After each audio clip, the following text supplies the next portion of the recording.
Welcome to a fresh episode of Mauka with Moiz. हमारे साथ मौजूद हैं हमारे आज के मेहमान, a banker, a globe trotter, a budding film maker, जनाब Rashid Maqsood Hamidi. Sir, how are you? Hello, very well. Moise, how are you? I am very well sir. तो सबसे पहले सर बताएं, you grew up in Karachi in the 1970s and आज हम अक्सर पढ़ते हैं कि कराची 70s का बड़ा ज़बरदस्त था। We had night clubs, we had a proper night life, the city had peace. So tell us something about your childhood or your youth basically, and how Karachi was in the 1970s. Yeah, you are taking me back in a period which I absolutely love. उस ज़माना एक शहर ये एक बहुत ही महज़्ज़ब तमीज़, तो इन चीज़ों पे बाद में आएंगे। एक बहुत ही महज़्ज़ब तमीज़दार सिविलाइज शहर था। ये शहर के अंदर मुझे अभी तक याद है, ऑन तारिक रोड और वन ऑफ दीज thoroughfares, अगर औरतें या बुजुर्ग सड़क क्रॉस कर रहे थे गाड़ियाँ रुक जाती थी। सफाई was immaculate. I mean, beautifully, every day the city would be washed and cleaned actually. लोगों में पेशेंस नहीं। आप जो हॉकिंग सुनते हैं थ्रू आउट अपने ऑफिस के और सड़कों पे, it was non-existent absolutely. Karachi इसके अलावा was kind of an entertainment hub. Middle east में दो जगहें थी जो जिसे आप पार्टी प्लेसेस कहते हैं, एक बैरूत और एक Karachi. Beirut was, I believe, slightly, better than us. उनका कल्चर सबसे फर्क था। I mean, I've been to Beirut few times, lovely place by the way, still is.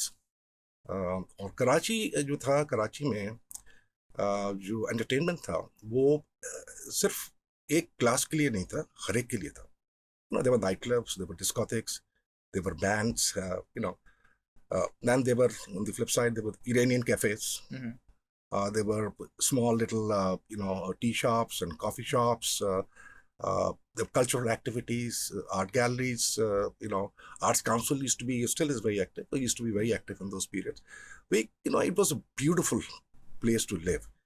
Karachi Airport was the regional hub for many airlines. I mean, मुझे अभी तक याद है कि say Swissair for example, उनकी catering services for Middle Eastern flights Karachi में होती थी सारी. I mean, they had catering facilities in Karachi which would not only serve to the Swissair passengers but to others also.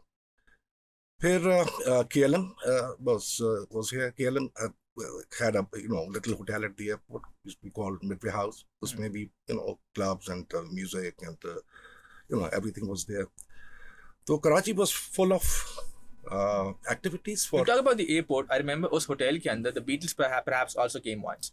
And Beatles were transiting here, and I heard that there was a gate crash over there. Yeah, they were they were at the airport. I believe that they never came out of the yes, airport. They were at the transit. Yes. A lot of people did that actually. तो कराची सारी flights यहाँ से जाती थी.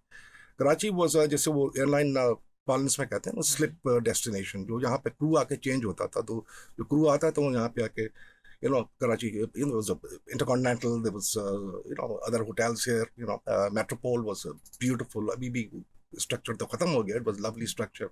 Shaif Iran stayed at Metropole Hotel. Metropole Hotel में आके कहते Pacific कोई सारा crew होता था। आप if you walk, I'm writing a book by the way, so there's a lot of stuff what I'm talking in the book. तो Metropole पे अगर आप एल्फिंसन स्ट्रीट पे या किसी भी और डाउनटाउन में कहीं आप ये बोरी बाजार आप जाएं, you would see a lot of people actually, a lot of airline crew. And I'll tell you something amazing which a lot of people don't remember now. Karachi was also a transit place for hippies. Yes, the hippie trail. Hippie trail पे था कराची। तो lot of hippies who would be exiting subcontinent, तो India से वागा से आते थे यहाँ पे और कराची से जहाज में शिप में बैठ के या जहाज में बैठ के they used to go back to Europe or wherever they were going. या यहाँ से आके they used to cross over, go down to our north, come down again, cross from Vaga, go to Nepal or go to Goa or wherever they were going. So I used to hang out with these guys actually. Okay. तो यहाँ पे अगर आप evening stroll करें जाके तो you would see a lot of airline crew, tourists, hippie kind of long hair, bearded people. women, scantily dressed. आज तो अगर कोई औरत अगर जीन्स पहन के जाती है तो यहाँ पे गाड़ियाँ रुक जाती हैं. Nobody would bother actually. So it was an incredible place in that sense. और उसके अलावा शहर के अंदर आप रात में, we were young kids, or early late teens or something, we would go out. 2 बजे रात में हम जा रहे हैं बाहर, 3 बजे सुबह घर आ रहे हैं वापस. No issue. And you also spent a lot of time outside Karachi then in the 80s. And this was perhaps the most turbulent time in Karachi. I was very lucky here.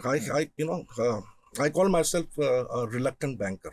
My book is also called Reluctant Banker, which I'm editing phase right now.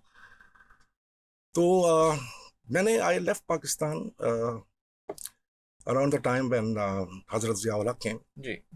So I was very fortunate that I exited. To have escaped that time. I escaped that time. I'd seen the good times here, and but I kept coming back all the time because I, then moved out from Pakistan. My family was here, and always, returned at least, if not twice, then once a year. And आप कहाँ रहे इस पूरे अरसे में? Yes, मैंने एक तो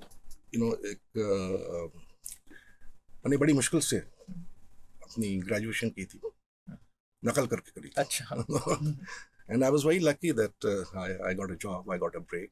I wanted to be a filmmaker. Okay. I want to study filmmaking actually. And I thought that I'll start, get into a profession, save money and go to UCLA or somewhere and study filmmaking. So obviously that didn't happen. So वो dream very पूरी होनी है. पूरी होनी है.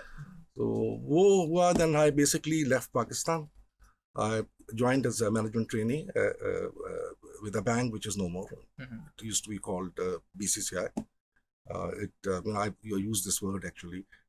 Collapse ki jagah, it died in 1992 or 1991. Sorry, July 1991. So I started with them, and I was sent to Abu Dhabi first, and a few months later I moved on to Yemen. Okay. Yemen, 77 में was a place which was not war-torn. नहीं, it wasn't. It was a very surreal place. वो Yemen ऐसा था जैसे आप समझिए आपको 700 साल हिस्ट्री में चलेंगे पीछे. That antiquated, और उसकी खैर there's long story, वो खत्म हो जाएगा वक्त हमारा. But वहाँ पे I spent 3 years, very difficult 3 years, but I had a fantastic time there, living there basically. And the very unique tribal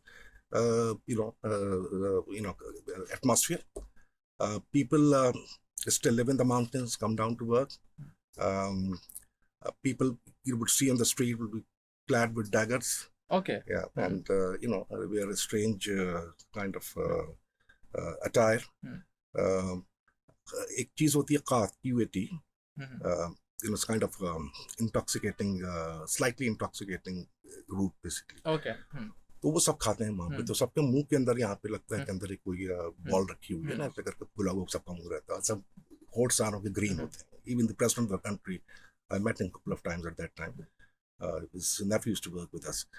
तो उनके सबके मुंह हरे रहते थे. यहाँ पे ये लगा हुआ था तो मार्च पास्ट ले रहा है तो सलाम कर रहा है, ऐसे करके वो सल्यूट कर रहा है तो उसके यहाँ पे वो लगा हुआ है. एक अजीब जगह थी वो. So I stayed there for 3 years, and then I hardened up there, So मुझे एक choice ही मिली थी कि ना जाऊँगा. मैंने कहा नहीं मैं जाता हूँ. फिर दो फायदे उसके हुए. एक tough जिंदगी when I was 22 or so, and then basically I learned Arabic there. So okay. So there's no other way to survive there. वो किया. उसके बाद then I moved to Bahrain. And then I moved on to Miami, North America.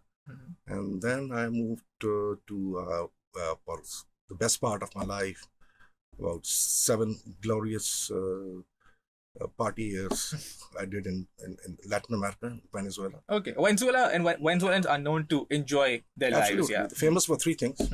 As I was telling you yesterday. Yeah. Highest per capita Scotch consumption in the world. Used to be, not obviously it's really in bad shape right now, the country. Highest per capita private jet ownership in the world. It's the 3rd largest OPEC producer, oil producer. and founder of OPEC, actually, Venezuela and Saudi Arabia, and largest number of beauty pageant queens coming out of any one country in the world. Okay. So three things which, decided me to go and grab that Yeah. job, actually. Yeah. So I went there, and then, the fun was that I was based there. So I had the chance to, I really love Latin culture, actually. So we speak, me and the wife speak fluent Spanish also. So we had the chance to, to see around, travel around, not just Venezuela, but Latin America, basically. And the culture is, is unique in Latin America. It's very different to what you see in Europe and Middle East or these places. Uske baad, the islands, in Caribbean, some of these islands are paradise. You go to San Martin, or you go to Aruba, you go to St. Thomas. These are just incredible places, actually. लगता है कि अल्लाह मियां ने खुद बैठ के बनाया है सब कुछ. अच्छा सर, एक जो बड़ी इंपॉर्टेंट चीज़ है, आपने बीसीसीआई बैंक की बात की. सो हमारे जो पेरेंट्स की जनरेशन है, they have this sense of nostalgia and this sense of pride when they talk about BCCI bank, because it was a symbol of Pakistan's growth. And so as somebody who worked in that bank, what did the bank mean for you? When it, as you said, died, what did that represent for you? Yeah, you see, the founder of BCCI was a visionary. Agha Sanabdi. He was an amazing man, actually. And he was, BCCI was Agha Sanabdi, actually. It was a brainchild. And it had a unique culture. मेरे पास, मैंने कितने साल काम किया वहाँ पर, 14 साल काम किया. मेरे पास 2-3 बार बहुत अच्छी, job offers थी. And I was offered a job by a New York bank. I didn't take it. I was offered a job by a Middle Eastern bank. I refused. Double the money at times. I didn't go for it. There was a magnetism in the bank. There was culture in the bank. हमने कभी, मुझे याद नहीं, हमने meeting में बैठ के बात की हो कि यार आपने कितने पैसे बनाए और आपने कितने पैसे गंवाए, या आपकी, Agha Sanabdi was a man who would basically, be, above the plane, basically, in the sense that, he'll be a chopper up there, and, he's there and looking, and he's got people on the ground who's taking care of stuff. So he was a macro person, basically, in terms of his outlook and his vision. So he was basically grooming us. Instead of, that level teaching us, what basic credit is or trade is or whatever it is, he was grooming us as human beings. That was the best part of the bank. You corporate, आपकी जो values थी उसमें, things like submission to God, so not saying that, you become religious or something, but, follow what a human is desired by God, supposed to do, basically, in the universe, in this world. Giving, you need to give money, your love, whatever it is. ये सारी चीजें, they were part of our values, his basically vision was, I think, I believe, actually, inspired from Zen philosophy. Okay. So that's what, there was a lot of Zen Buddhism conversations and meeting. And, he was, Abdi Saab was basically, was a magician when he's talking, and, you just hear him. He was so powerful as a person, and he gets so much of depth. अब का आपको जो सवाल है कि क्या हुआ, bank की अपनी गलतियां थी. Abdi Saab को, had retired because of, health issues. But, and then, they had expanded a lot, made some mistakes, and they paid for it. मैं इस theory को नहीं मानता हूँ कि conspiracy थी और ये Muslim bank था और ये कुछ नहीं था. It was a great bank, and, it died basically. That's it. So sir, हमने, because आप जब पाकिस्तान में रहते हैं, आप बहुत सारे changes उस तरह से appreciate नहीं कर पाते. But आप 91 में जब वापस पाकिस्तान आए BCCI की death के बाद, so 80s, this was after the turbulent 80s, and Pakistan and Karachi specifically had gone through so many changes. तो क्या वो changes थे जो आपने देखे 70s के कराची में और फिर 90s के कराची में? यार ये सवाल थोड़ा सा मुश्किल है, बट डिटोरिएशन के अलावा कुछ देखा नहीं मैंने. आपकी जो बेसिक सारी सिविक वैल्यूज खत्म हो गई हैं. आपका जो मॉरल और कल्चरल फैब्रिक है सोसाइटी का खत्म हो गया. बिल्कुल।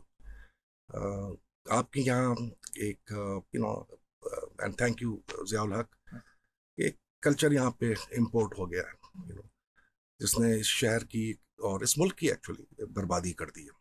ओके, तो मैंने कोई अच्छी चीज़ तो देखी नहीं। I mean this nothing good to report, so it's bad actually, disappointing. और ये शहर जो यहाँ पे इसकी तबाही मैंने देखी है, विच इज मुझे रोना आता है। ये इतना ज़बरदस्त शहर, कभी यहाँ पे 70s में मुझे याद नहीं कि घर पे पानी का मसला हुआ हो। मुझे याद नहीं यहाँ पे हमारे पास कभी बिजली कोई ऐसी कोई जाती हो लंबी देर के लिए, गैस आती थी, there was no bloody issue. ये सारी चीज़ें 80s के बाद 90s एंड ये और वो, and then onwards to this century, तो ये सारी चीज़ें शुरू हुई। मुस्तकिल हम बर्बादी की तरफ गए और जा रहे हैं और जाएंगे, unless we do something about it। और मुझे नहीं लगता कि इस चीज़ का यहाँ पे कोई इलाज है, क्योंकि हम जो ये मुल्क है हमारा एक हाइब्रिड फॉर्म ऑफ गवर्नमेंट में है। एक तरफ आपकी पार्लियामेंट है, एक तरफ कोई और लोग हैं। सो we haven't been on track।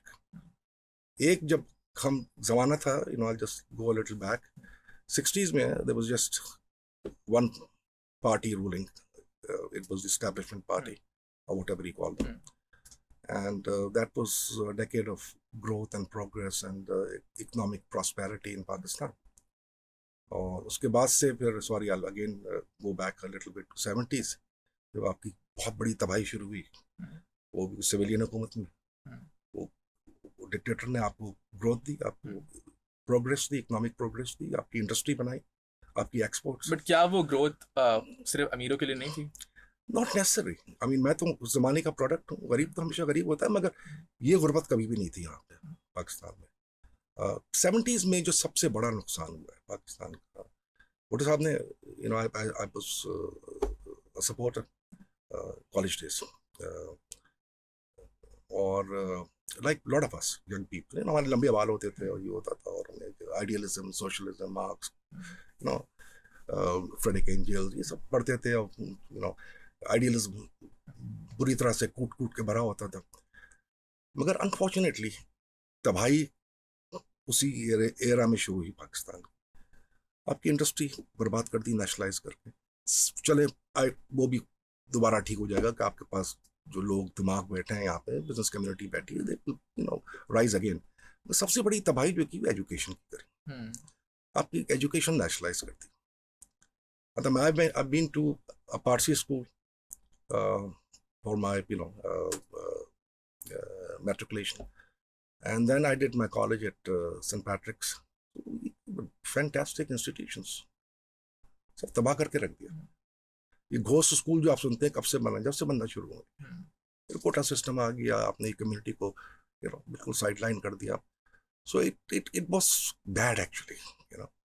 वो एरा जो था वो वहाँ से बेसिकली जो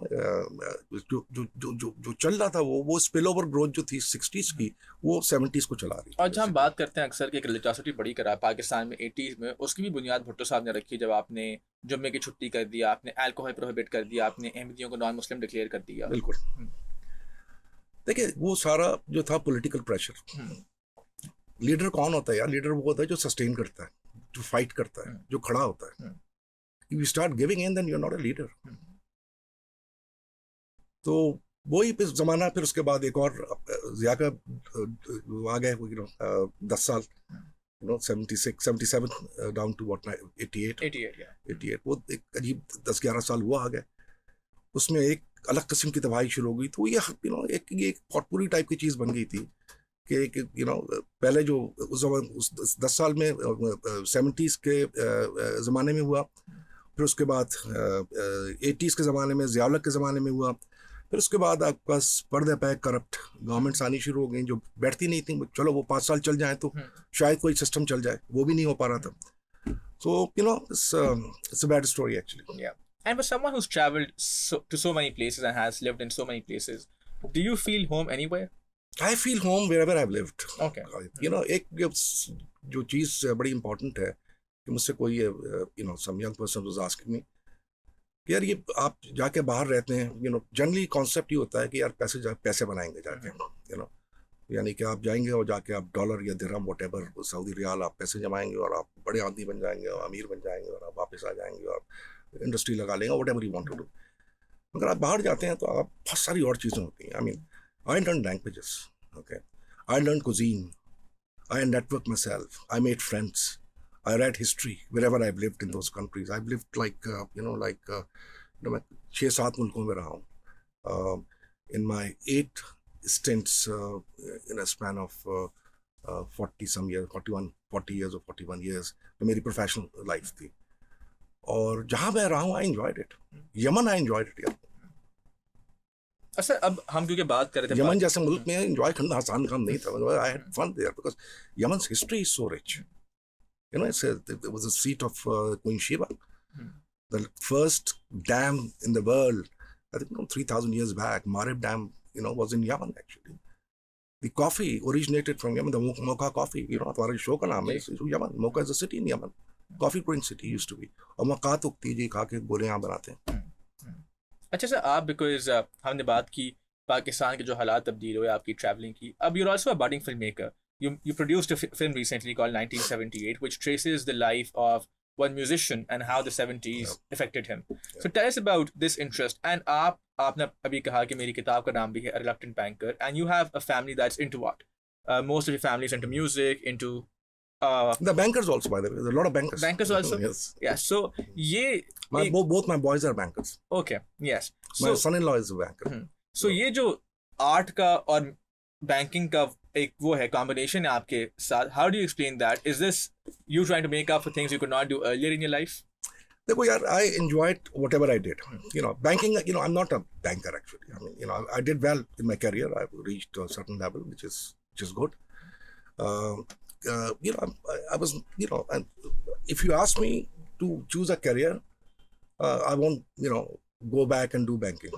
I'll probably get into, you know, some kind of filmmaking, writing, you know, screenplay writing, direction, whatever it is. You know, that's what I always dreamt. और ये सारे 40 साल ही मैं सोचता रहा हूँ कि one day I'm gonna do it. So अभी वापस आके we you know, met up with my co-producer Abid Merchant and one of the most talented young directors in Pakistan today, Hamza Bangash. So we were deciding to do a feature, you know, film. So these guys convinced that let's do a short first. So we did this 1978. You see, मेरा जो अपने जो शौक है filmmaking का, it's not commercial filmmaking. You know, I like to, you know, I like to see, say, Roman Polanski kind of films. I like to see Ray, you know, Indian Satyajit Ray. You know, that's kind of cinema which excites me actually. तो फिर हमने ये film जो था, एक original एक concept मेरे पास था, उसको हमजा ने, जो मेरा डायरेक्टर है, then he is a writer also. So then we decided on a period subject, the same जो मेरी फिल्म, जो मेरा ओरिजिनल आइडिया था, उसी पीरियड की, came up with a lovely script actually. So this is the era of Ziaulhaq, the story of minorities. Our focus is gone Christians basically, and it's a story of a great rock musician actually of those times. You know, he used to be the front man of one of the best bands of that period.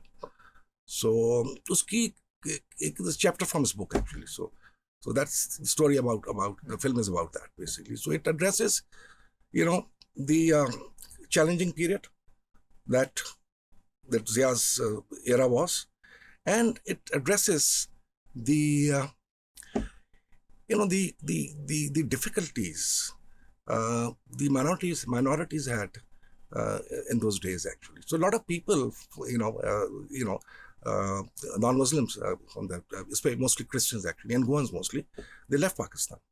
They went out and settled in Canada or Australia. Some went and did farm work in Florida. तो वो एक बहुत ही बुरा जमाना था. हमारे लिए इतना बुरा नहीं था जितना उन लोगों के लिए बुरा था. You know, I'm talking about Muslims basically. तो वो एक difficult एक subject था, उसको हमने कहा we'll do it. Hamza came up with the script, lovely script. We did, you know, 21 screenplays back and forth to agree. and it's a beautiful film. It was premiered at the Locarno in Switzerland, which is the best art house cinema cinema festival, in Europe at least. So वहाँ हमने premiere किया, फिर ये pandemic शुरू हो गया, तो अभी कनाडा में एक हमने कैनेडियन प्रीमियर किया, एक यूएस प्रीमियर हो रहा है, फिर एक आई थिंक यूके प्रीमियर है. So and some point of time we'll bring it here. And just up, you also have one of the most exquisite art collections that I've seen. And you're also fond of music, art. So इसके बारे में ज़रा बताएं कि what influenced you? Have you been influenced by your family, by your travels, by... Everything, it's a combination. I think one, as a human being, one has to be observant, one has to have a mind which explores. किसी चीज़ को सतही तौर पे आप ना देखें, आप चीज़ को डेप्थ में देखें, समझें. When you go to a museum, say in Spain, or you go to Victoria Albert, or British Museum, I love British Museum. And I love, actually, I'll tell you, my favorite museum is the Egyptian Museum. आप जाते हैं, पागल हो जाते हैं जाके, तो inspiration मिलती है आपको वहाँ से, इन चीज़ों से, इन जगहों से.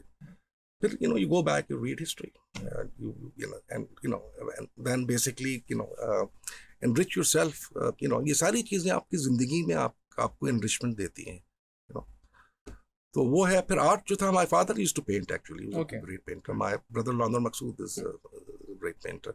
तो मेरा अपना जो शौक है वो is mostly, I've got some Latin American art, I've got some subcontinent art, India and Bangladesh a little bit, and Pakistani a lot.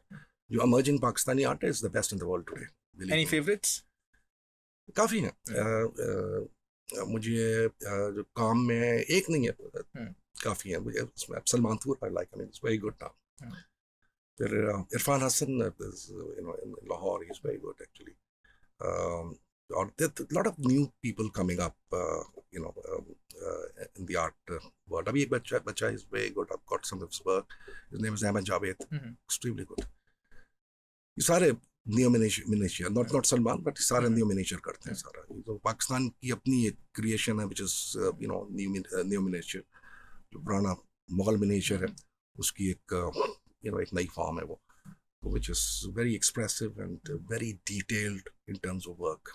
अच्छा सर, आखिर में, क्योंकि you've seen Pakistan and the world in different ages, and a lot of the people who watch this podcast are younger people, so any advice, any suggestions for them? Explore yourself, get out, learn.